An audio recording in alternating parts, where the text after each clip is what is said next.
নানুরের BJP প্রার্থীকে মারধর, strong রুমের অদূরেই হামলা মারধরের অভিযোগ। নানুরের বিজেপি প্রার্থীকে মারধর, স্ট্রং রুমের অদূরেই হামলা মারধরের অভিযোগ। স্ট্রং রুমের বাইরে পুলিশের সঙ্গে বচসা বিজেপি প্রার্থীর। ঠিক কি অভিযোগ উঠছে, কি ঘটনা ঘটেছিল, ইন্দ্রজিৎ রয়েছে আরো বিস্তারিত বলবে। ইন্দ্রজিৎ, দেখো, আগে যেটা বলে রাখবো, বোলপুরে যেখানে স্ট্রং রুম করা হয়েছে সেখানে বোলপুর, নানুর এবং লাভপুর তিন বিধানসভা কিন্তু স্ট্রং রুম রয়েছে। আর সেখানেই রাত্রেবেলা একটা অভিযোগ উঠেছিল যে তৃণমূল আশ্রিত দুষ্কৃতীরা সেখানে এসে ভয় দেখাচ্ছে, এই ধরনের কাজ করছে।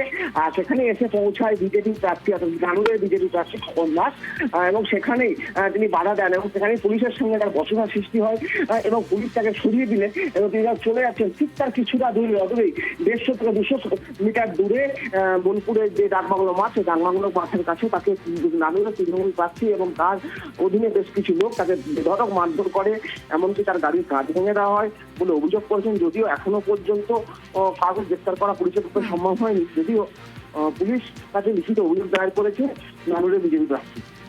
বেশ, ধন্যবাদ।